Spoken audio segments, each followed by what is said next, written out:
Cierpienia. Paneczio odda.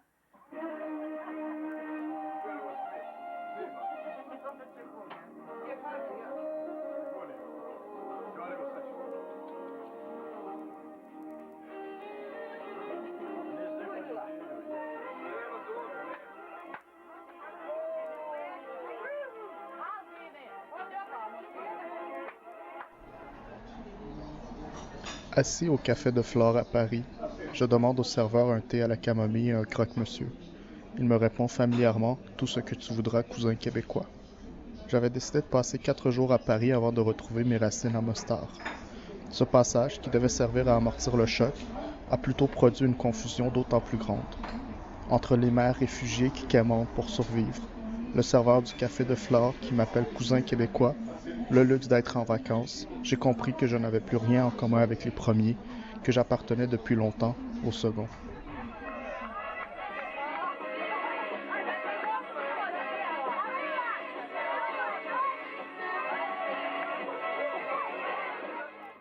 7 octobre 1988, je suis né dans le sud de cette morte Yougoslavie, où le rouge communiste a laissé place au rouge Coca-Cola. À Mostar plus précisément, Mostar la belle, Mostar la vieille, Mostar mon amour pour toujours. Mostar l'outrageuse, Mostar la courageuse, Mostar mon cœur, mon enfance. Mostar, tout commence à Mostar. Mostar, c'est le vieux pont, c'est la rive gauche et la rive droite. C'est le christianisme qui regarde l'islam d'un œil intrigué. C'est l'islam qui pose avec curiosité ses yeux sur le christianisme. Mostar, c'est la vieille ville copieusement européenne. C'est le choc de civilisation emprisonnée dans les montagnes. Ces montagnes d'une pâle banalité mais porteuses d'une riche histoire sans script. Mostar, c'est l'islam dévoilé, modéré, animé. C'est le libertinage à peine voilé. Ce sont les marchés dans la vieille ville. Ce sont les mosquées parfaitement cylindrées. C'est Istanbul miniaturisé. Ce sont les centres d'achat au gré de la modernité. Mostar, c'est là que tout commence. C'est là que tout prend fin.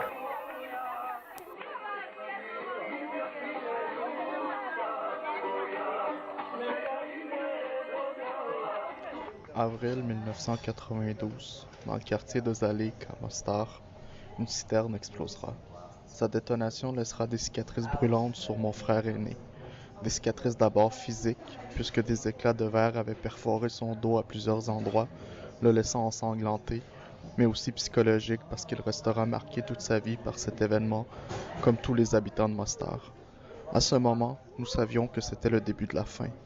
Quelques jours plus tard, l'armée serbe viendra occuper la ville.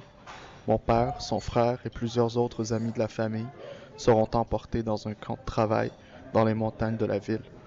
Plusieurs mois plus tard, une fosse commune sera retrouvée dans laquelle giseront les corps de papa et de mon oncle Murat. Cierpienia. Paneczio odda.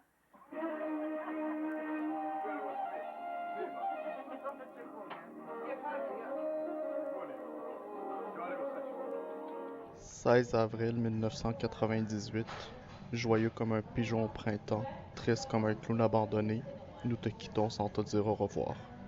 Coup de tonnerre dans mon âme, quelque chose comme l'abandon de quelque chose d'immatériel, d'immense, qui nous transcende, qui nous unit, toi et moi. Une fleur a fané, mon cœur s'est arrêté, je ne t'ai plus revu, je ne te reverrai peut-être plus. Amour, un seul mot sous des millions de toi. Amour, des millions de sens, on ne peut vivre sans toi. À force de crier mon amour aux cieux, j'ai perdu ma voix. À force de réciter la poésie dans une autre langue, j'ai perdu ta voix.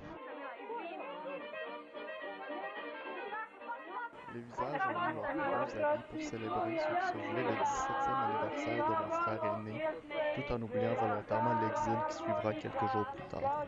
Le temps s'était arrêté, les problèmes avaient pris congé, les raisons qui ont motivé ma mère à nous déraciner se sont évaporées.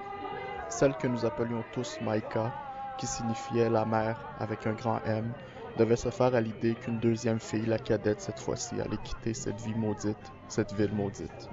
Nous combattions les larmes par la danse, la joie, vraie mais forcée, honnête sans être circonstancielle.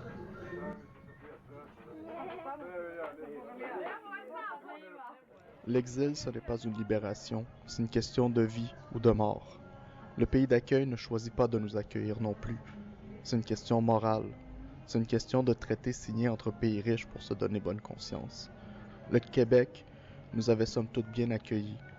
Par contre, on m'a vite fait comprendre que si je voulais être accepté, je devais faire comme les autres, être comme les autres. Je n'ai jamais su qu'est-ce que c'était qu'être comme les autres, mais je savais comment faire comme les autres. Je me suis donc oublié, j'ai sombré dans la folie, la consommation d'alcool. Une crise identitaire s'en est suivie. La dépression, les idées suicidaires, la tentative et enfin le renouveau. Un renouveau troublé, troublant, mais rafraîchissant. Le retour, l'envie de reconstruire les ponts avec ces débris accumulés sur les décombres de ma vie. 19 ans se sont écoulés depuis l'exil. Je me retrouve devant le tombeau de mon père. Nous sommes le 8 avril 2017. J'aimerais m'adresser à lui quelques instants, si vous me le permettez. Babo, izvini što te pričam na jeziku koji nije tvoj, ti si umro sa jezikom koji nije više moj.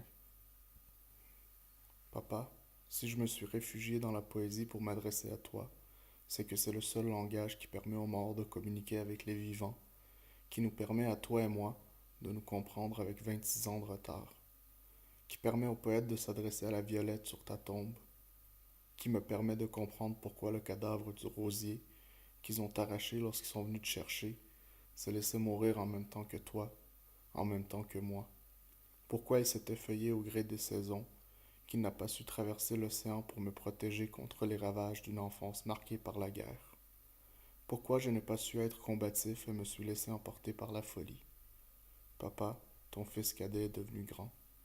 Mais le trou béant que tu as laissé dans son âme n'a jamais été rempli ni par l'amour infini de maman, ni celui d'autres pères que j'ai confondus avec toi. Ceci n'est pas un cri plaintif de l'enfant enfoui en moi, c'est le pardon que je t'accorde enfin. C'est le pardon que je m'accorde enfin. J'ai traversé l'océan pour dire au revoir à ton corps qui nourrit les fleurs qui surplombent ton tombeau et qui renaissent à chaque saison. Je te remercie de m'avoir donné la vie. Je te remercie aussi de m'avoir fait comprendre qu'est-ce que la mort.